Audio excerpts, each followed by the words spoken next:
Alright, so we're going to cover a lot of ground here. I'm going to make this a playlist because it's probably going to be pretty long. We'll see how many videos it turns out to be. um, we had some interesting requests here all back to back. Basically, they wanted to make it to where when you killed an enemy, he would randomly drop, you know, health, ammo, etc.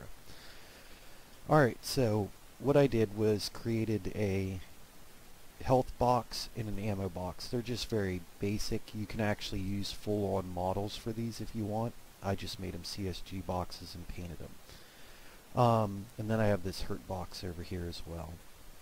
So I'll show you their scripts. For the health pickup, I have just a set health amount, and then it uses the player that uses it. It's going to use their receive health script and give them the health amount that's set, and that can be changed in the editor because I have the -- float. And then it'll release itself. That way what it does is it disappears once you've used it. And then the ammo is the same way, but you don't have a give ammo function. You could create one if you wanted, but all I did was entity weapons, entity current weapon index dot ammo equals plus the amount, and then released it. So just to show you how those functionally work real quick, I have my HUD up, and I made this last box. It's just I call it a hurt box. All it does is it hurts you. So if I hurt myself down to 25 in my 100 health, if I use this box, it gives me 50. Now, and you can see also in the bottom right corner, I have a total ammo of 270. If I use this box, it gave me 50 more rounds. But it also disappeared, so I can't continue to get infinite ammo. So that covers the boxes themselves. So the next thing you need to do is find that box in your scene, like here's the health box, and you can right click and save it as a prefab. And then I made an items folder and called it health box prefab. You also want to make sure, if you're going to use this for weapon drops, that the physics are set properly. Basically make it the right shape, make sure it fits it, and give it a mass of 1 and make it a prop. You can verify that your physics are fit properly. You should see something like this where it's all orange. If it's flickery like this, that's okay as long as it does flicker. It's just the physics are perfectly aligned with the box, so the viewport doesn't know how to render it properly. But if you look around and you can't see the orange flicker at all, it's going to be an issue. What that does is whenever we get later, I'll show you in the script, it'll create these and then it'll fling them with a little bit of force so they look like they pop out of the enemy and skitter across the ground. If you don't have the physics set up properly, they'll drop straight down to the ground right where the enemy is, and they don't fly, they don't bounce, they just fall. It looks really bad actually. Alright, so then that covers making how the boxes work, and then to script the boxes to drop, what I did was I created this death manager on the enemies. So what I actually did, here I'll drag out a prefab for you. My prefab zombie, do you see how he's got a pivot in his chest there? I created a death manager, kind of like the HUD manager and the ADS manager and all the other respawn managers, all those managers, but I created this one for the mobs and gave it a script, and then attached it as a child to that model, and then saved that model as a prefab. And once again, I made a new folder, zombies, and I did this for all 5 of the zombies in the zombie pack. So now the zombie has a pivot in his chest that does this death manager script. And the death manager script, all it does, you have to add self entity find child death manager dot script death, and we'll make a death function. I'll show you that. And then this release timer,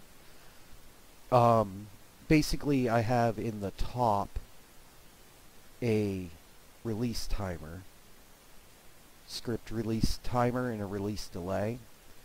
And then when you come down here into this hurt, if his hurt brings him down to or below 0, it'll trigger the dying animations and all that stuff, set his physics and everything.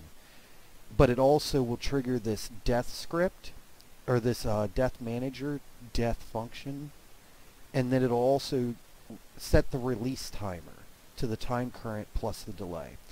And then I came down to update physics, and right at the very top, if the release timer delay, or the release timer itself is not 0, because I set it to 0 at the beginning, and it is also if the release timer is greater than the time get, or the time get current is higher than the release timer.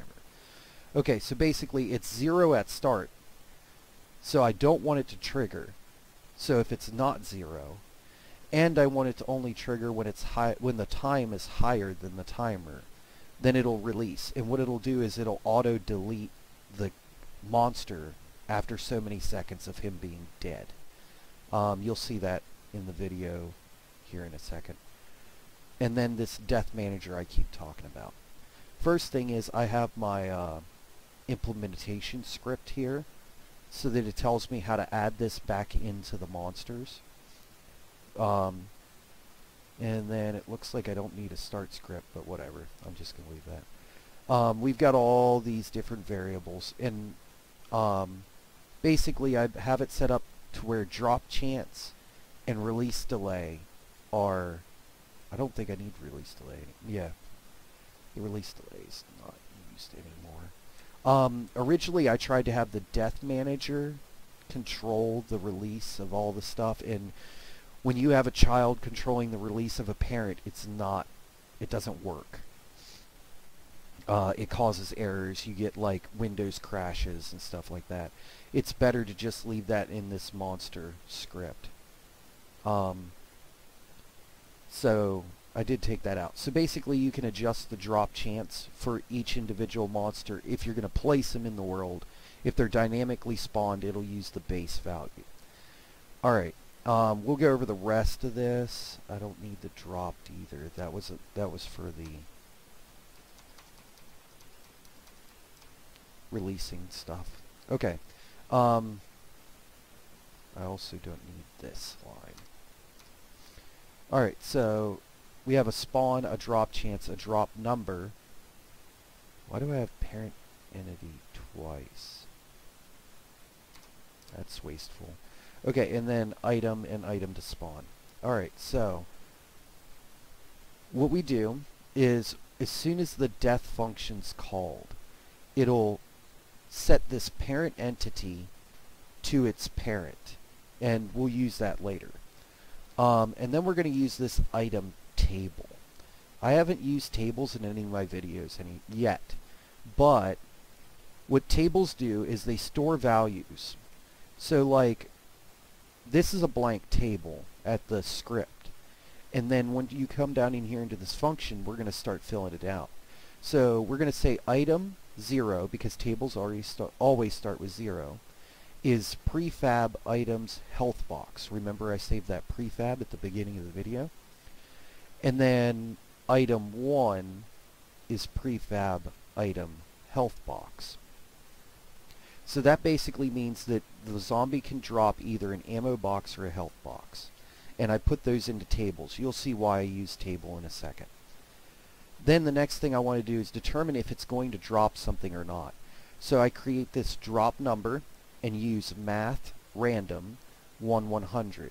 So it's going to use a pre-existing function to determine whether to pick a number between 1 and 100. And then I'm going to check if that drop number is less than the drop chance. So if it's below 25, then it's going to drop an item. Otherwise it's going to do nothing and just be done, and that's it. So then the next thing I want to do is set forces, and spawn the item. And I'm getting up towards, that's about 10 minutes. I can go ahead and go over this real quick. We'll do the forces. So what we're going to do is make a local vector 3 that's only accessible inside this function. And then we're going to set its x, y, and z values to also random numbers, 50 to 100. This sets how hard it's going to throw the item randomly. That way it doesn't fly exactly the same way every time. If you wanted to, you could just take out this math random and just set the number. Drop force z equals 25, 100, whatever. I like it being random.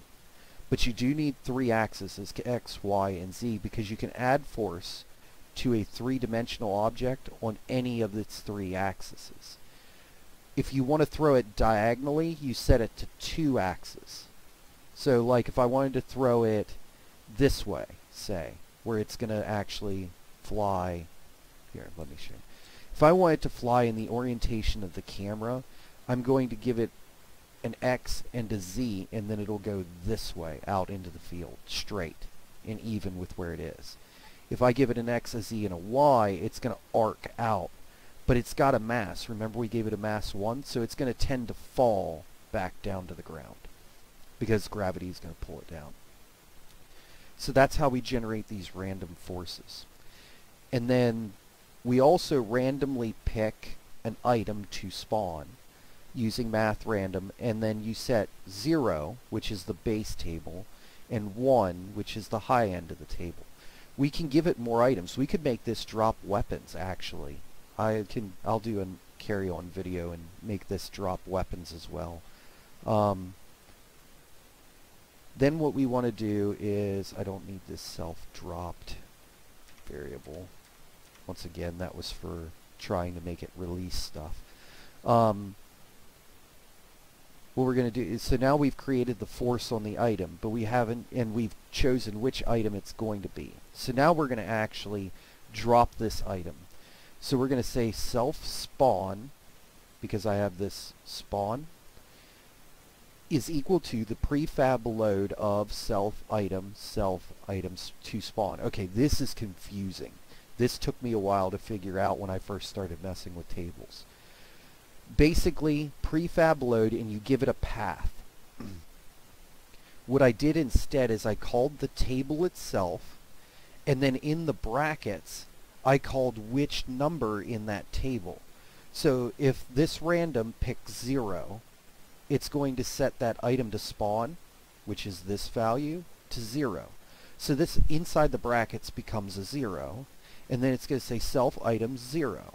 Well, self item 0 is equal to this prefab path line. So it's going to choose that 0 to give you an ammo box. Or if it chooses 1, it'll put a 1 here. Self items 1 is this prefab, or this health box path. So what it'll do is it'll load that path, and then we're going to say that the local spawn position is equal to the parent entity get position, which is found here. So then it's going to find that position, and then it's going to say set that position to this local spawn position, and then it's going to add this drop force we valued in. So what's going to happen is whenever it runs through, it's going to randomly pick whether we're going to get an item or not. Then it's going to randomly add forces to that item if it did pick an item. And then it's going to pick which of the possible items it's going to spawn. And then it's going to load that item. It's going to give it a position, set that item's position, and then add the force to that item. So then the item is now into the world spawning, flying through the air, bounces, and stops. I'll give you a quick demonstration of this. Now remember, just because I spawn a zombie doesn't mean it's going to drop something. Further in the tutorial we'll get into how this spawning system works and what all the rest of these boxes are for, but See how that green box flew out of him? And now I can pick it up, even though my health is already full. And the zombies auto-despawn. And then this one dropped a gray box, and I can pick it up for ammo. Now, I don't have the boxes scripted to despawn yet. I didn't like that idea. I like them laying on the ground until you can get to them. Players probably aren't going to leave health or ammo sit very long. And if they do, it's not going to be vast quantities, more than likely, unless you have... unless you're doing some kind of game like Borderlands, where volumes of stuff spews out of the boss bad guy at the end of the battle. But just whenever you load the next map, release it, it'll release it all, so it's not a big deal.